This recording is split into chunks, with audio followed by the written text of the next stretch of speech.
This is St. Louis on the Air from St. Louis Public Radio. I'm Elaine Cha. By its own account, the Missouri Department of Mental Health is, quote, continually at absolute bed capacity for competency restoration. The words continually and absolute are underscored in that sentence. Put another way, in Missouri, there's not enough space to provide defendants with psychiatric care that they need before they can be assessed as fit to stand trial for charges. And that means a wait can last more than a year, up to 14 months likely in jail, before competency restoration treatment can happen. One defendant among several hundred waiting their turn for treatment is 52-year-old Megan Jolly. According to a new report from the Marshall Project, Jolly has spent nearly 2 years jailed at the St. Charles County Justice Center. And her story and experience is simultaneously distinct and representative. Jesse Bogan is the journalist behind that report titled Lost in Missouri's Jail Cells. He joins us now to talk about it. Jesse, welcome back to St. Louis on the Air. Thank you. So Jesse, how did this issue first come to your attention? Well, I'm a student of the criminal justice system in Missouri, and I'm still learning about that broad topic. But here at the Marshall Project, we look for systemic issues in the criminal justice system. And so starting here last December, I really started looking into the jail system, including the St. Louis's jail. Mm-hmm. In that jail and many other jails, many of the people there have mental illness. And many of the people there have been in jail a long time. And so that's how this started. What part of all of that really struck you most? The lack of answers, the lack of people coming to court, being seen in court, the lack of solutions to a problem that is very clear once you get in there and recognize it. It's right there in front of us. But even people who work in this arena at the courthouse day in and day out, people fall through the cracks. And so if you want to find out who's caught up in this system, one easy way to do that is to look at jail rosters, go and look when they were booked into the jail, and look at the dates, and and you'll immediately ask, wow, I can't believe Robert Johnson is a real person. Mm-hmm. I guess that's who this started with Robert Johnson. He was booked into the St. Louis City Justice Center in March of 2018. He's still there. He's one paragraph in this story that you so excellently summarized. Mm-hmm. I appreciate that clarity of the summation that you did of this story in the issue. So Robert Johnson is someone I want to return to later. But competency restoration, this is something that Robert Johnson is one of the people who has not gone through that treatment yet. What is it exactly, Jesse, and what does it involve? Okay, so the basic premise, again, is to take into consideration is there are a lot of people in jail with mental illness. Now, perhaps the worst of the worst are the people who are in jail with mental illness who do not understand what's going on. They are unfit, mentally unfit to proceed with their cases. These are defendants. These are people who have been accused of crimes, and they've been arrested, and they're held in jail right until their trial.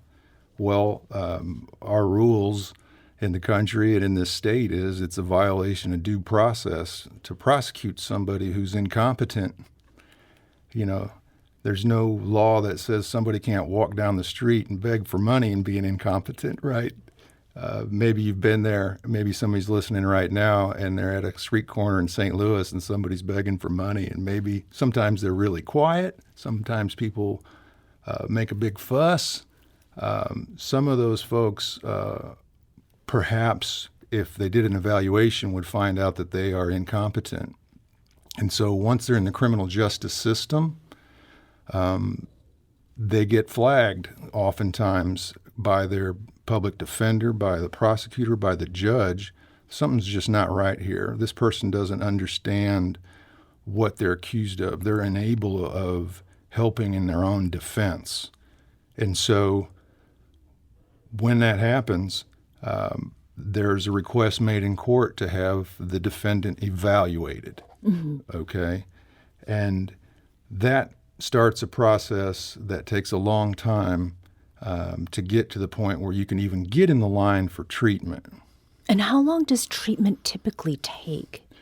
Okay. And before we get to the actual treatment, so what's just this example of somebody who's been arrested and they're in jail and their public defender says, you know what, let's have this person evaluated.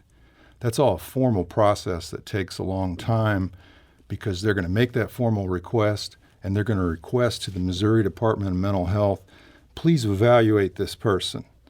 And that can take months before the person's even evaluated, okay? Half of the evaluations that they do, they come back saying, yes, this person's incompetent. They need competency restoration treatment, okay? Right now, once the judge orders competency restoration treatment, it takes 14 months on average to get to a treatment bed that you were asking about. And in your story, you write, and you've just mentioned something about this too, Jesse. You write, when someone is unable to assist in their own defense, a judge can order an evaluation to determine their mental capacity to proceed to trial. And again, these are people who have been accused of breaking the law in some fashion. They've not yet been charged with anything. So to make it abundantly clear, what is the relationship between evaluation of mental capacity and jail? Well, they've been charged with a crime, so maybe that's criminal. And you know, there right now we should say there's 500 people in the state of Missouri who have been deemed incompetent to stand trial, and they're waiting to be restored typically at a state mental health hospital. And so they face a crime. They're in the criminal justice system. And society hasn't been able to help these folks. And so this is kind of the last resort where they get into trouble. And due to our law system, they have to be dealt with. And so if they're waiting for an evaluation, typically they're waiting in jail. If they've been evaluated and that person is deemed, that's some of them aren't incompetent. Some of them are in a different category. But maybe somebody who's been extremely addicted to methamphetamines, that's a real scientific evaluation of, is this person incompetent?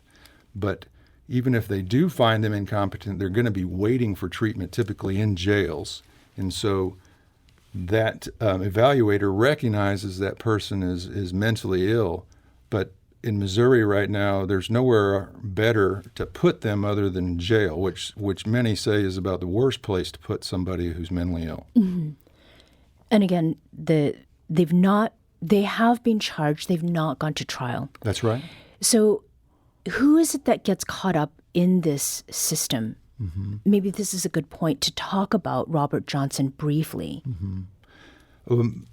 It can be a range of people, and one compelling piece is that this mental illness, I'm sure you've heard it on your show before, affects all sectors of society. And so, and it involves all kinds of different crimes. I mean, oftentimes, people with mental illness end up being arrested for like criminal trespassing. And so they're homeless, they end up somewhere and they get arrested. There are far more serious crimes as well, including murder, which Mr. Robert Johnson is accused of murder. And so that's the crime that he faces. There's another person mentioned in the story. He was apparently exposing himself at a popular church here in St. Louis, in the St. Louis Hills neighborhood. And he's been in jail about 400 days, okay? He's been deemed incompetent to stand trial. But once they do that, that stalls your criminal case. It can't move forward until they're mentally able to understand what's going on. And so that man that I just described, who's been in jail 400 days, if he served the full time of a sentence, if he was convicted, it would have been 180 days. And so the system is supposed to help these folks get into treatment. But the problem is they can't get into treatment because there aren't any beds. They're overwhelmed with this growing population of people who are deemed incompetent to stand trial. And this is the number of people who are now waiting. It is over 500. What accounts for the increase in how many defendants have been waiting in line? And I believe that 2013 and 2023 are key dates when it comes to this question, right, Jesse? Yes.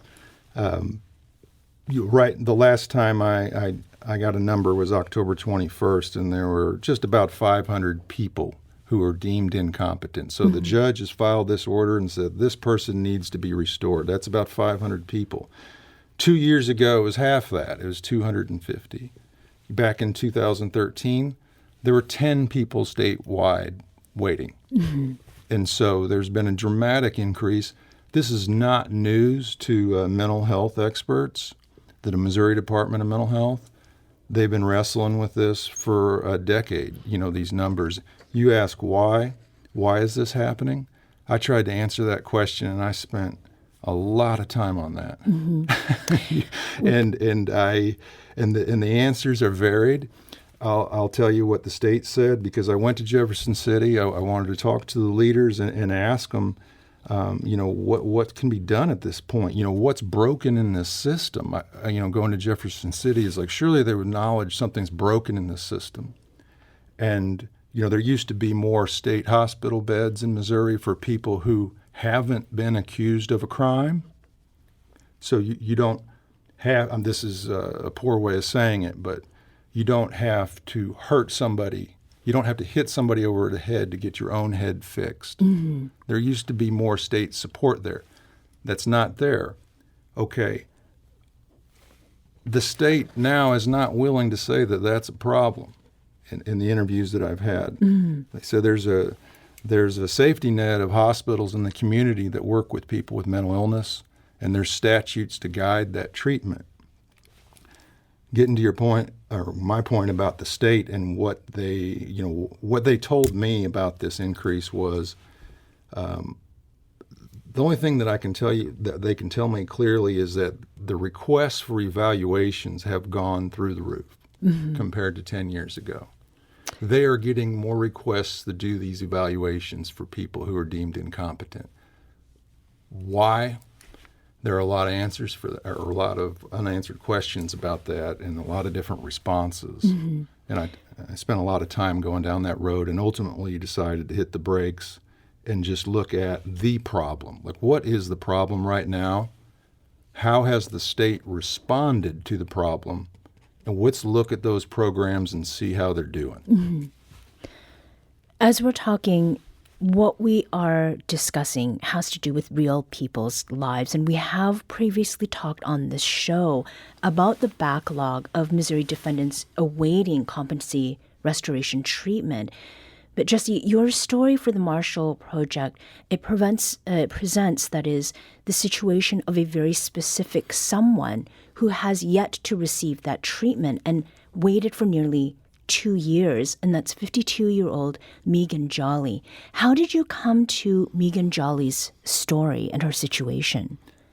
The short answer to that is, one thing leads to another. I've talked to, I don't know how many people for this story, but I think it's the most I've ever done. I've been a reporter for 25 years, and I've taken on these kind of tough topics over and over again. This one's got to take the cake. I just have page after page after page of interviews and notes and transcriptions. And what I really wanted to show with this story, I don't think I accomplished. I set out to show what this problem is really like, what it looks like. Because I think we've been talking about the numbers for a little long now, the problem and the numbers and how it's been going up, like the stock market. We all know in this business that there's a person behind every statistic. And so one reason why it took me so long to get this story together is that I didn't want to do a story until I had some stories of people who are stuck in this. And it's really hard to get to that point. We're going to take a very quick break here, and when we come back, we'll continue this conversation and get into the story of Megan Jolly with Marshall Project staff writer Jesse Bogan. This is St. Louis on the Air on St. Louis Public Radio.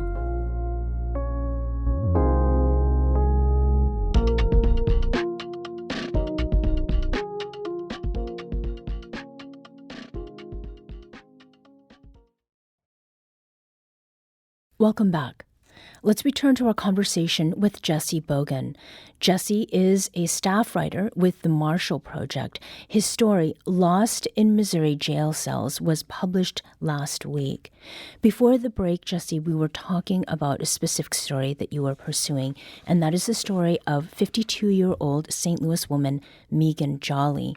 And we heard from Megan's mother, Sharon, about what it has been like to live through this experience. And our producer, Darius Varner, spoke with Sharon about what happened leading up to Megan's first mental health episode in 2023. I had spent years of taking her lunch once a week. Between 1 week, the next week, no, I don't want lunch. And apparently, I am finding out that things were happening, which is as a result of people perusing the police reports, not a record, but police reports, that she was doing some very bizarre things during that time frame. And that was Sharon Jolly. She's the mother of Missouri defendant Megan Jolly. Megan, again, has been incarcerated at the St. Charles County Justice Center since 2023. Now, Jesse, your reporting notes that one of the police reports includes officers questioning Megan for walking down a suburban roadway dressed in a white robe and Santa hat near her home. And I believe that was in Lake St. Charles. And that she spent extended time in a psych ward at a community hospital after she had fled an emergency room. How much does what we're talking about now, the description that Sharon Jolly offered about her daughter's mental state, how much does that mirror the mental health state of other Missouri defendants who've been waiting specifically in jail for psychiatric treatment in order to be deemed fit for trial? Yeah, that's a great question. That's kind of how I approach the story, too, is of these people. Like here, we know the numbers. The state's being transparent, for the most part, about how many people are in this backlog. That's about as far as they'll go, is they'll tell you the numbers. They wouldn't tell me where the people are across the state. I mean, you can eventually figure it out. But I wanted to know where people are coming from in the state of Missouri who are stuck in this. And so if I could look by that region, for instance, where there's a lot of people, a lot of requests made, I can do better reporting to find out, well, why? Why are there more requests for this type of evaluation of people who are incompetent? Are they incompetent to stand trial? And what I'm told is that it's a statewide issue. And so I wanted to find some examples of how people ended up in this system, go upstream, who is this person? Where did they come from? In this case, Megan Jolly came from a very loving family. And so you can see how someone like Megan, who, very bright person, she was pursuing a PhD, a doctorate in political science at one point, and became a specialist in cybersecurity and IT, and lived in Lake St. Louis. And like her mother was saying, something happened, and in her late 40s where things really started changing. And so after I was fortunate enough to find Megan Jolly, hear about her case, and talk to her mother, I went and I verified, what's in the public record. And what is in the public record? I mean, pretty much everything her mother's saying. I got police reports of, interactions with law enforcement, and I mentioned the case in the story about her walking down the suburban street, dressed in a robe and a Santa hat.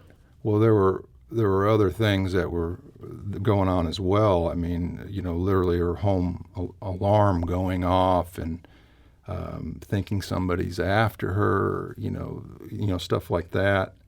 And what I wanted to know is, what was Megan's interactions with society before she ended up in the criminal justice system. So she was getting police wellness checks. She ended up in an emergency room.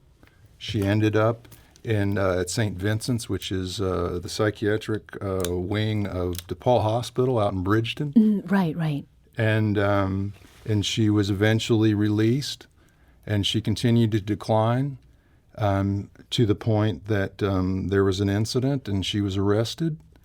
And ever since then, she's been at the St. Charles County Jail. Mm-hmm. What's notable, this distinction right here, when somebody's been deemed incompetent, they stop the criminal case. Well, in Megan's case, they ended up foreclosing on her home and auctioning it across the street from where she's in jail, okay? So she's been in jail so long that her home has been foreclosed and sold.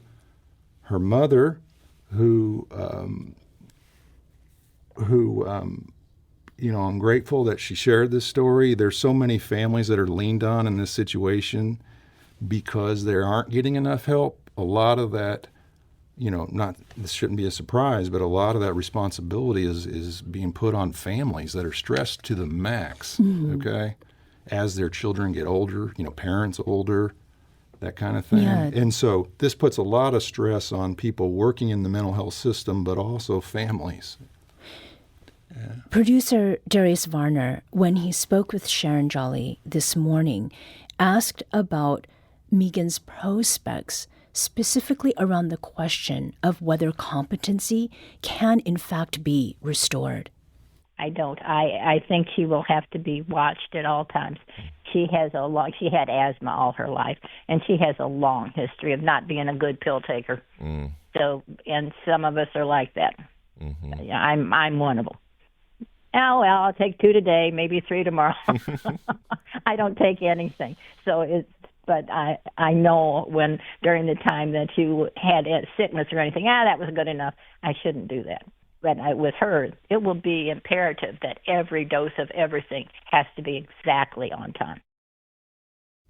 Now, Sharon Jolly added that her deep concerns about her daughter Megan's situation, that they extend beyond just Megan's care. She also sees how it affects the hundreds of others who are lost in the system. I really, really think that it is wrong for all these people that they are asked to lose everything they have because no one cares enough to appoint a public administrator or allow a person of interest to them be their guardian.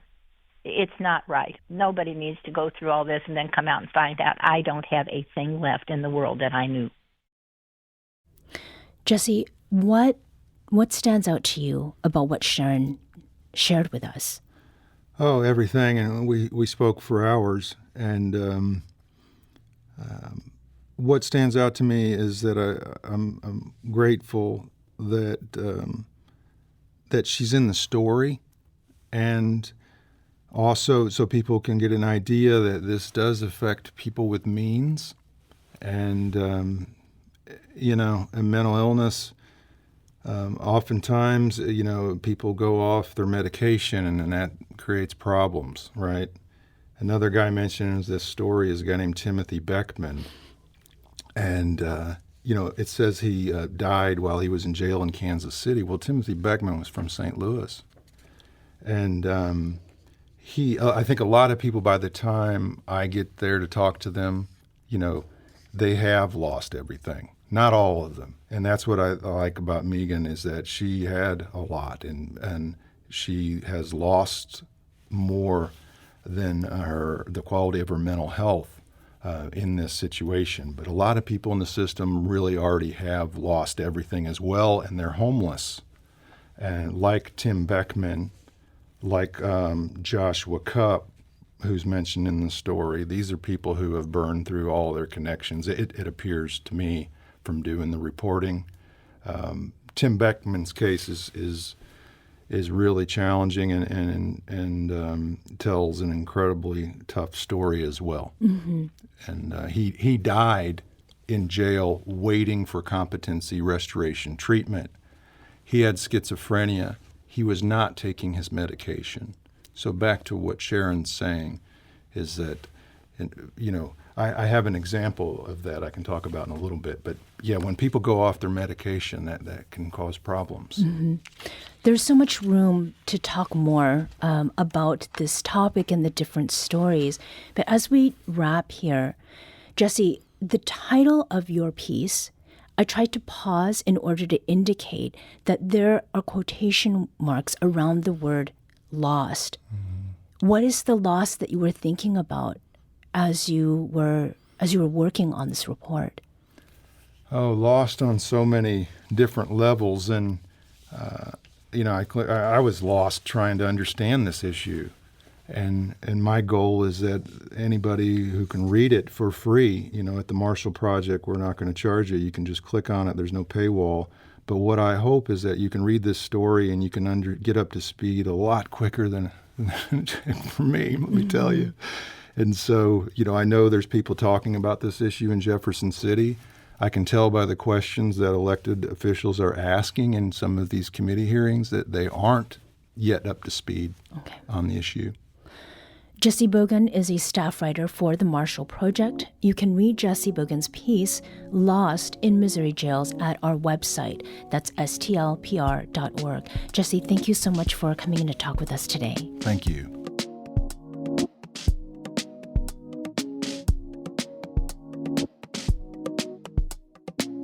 This episode was produced by Darius Varner. Audio engineering and sound design by Aaron Dorr.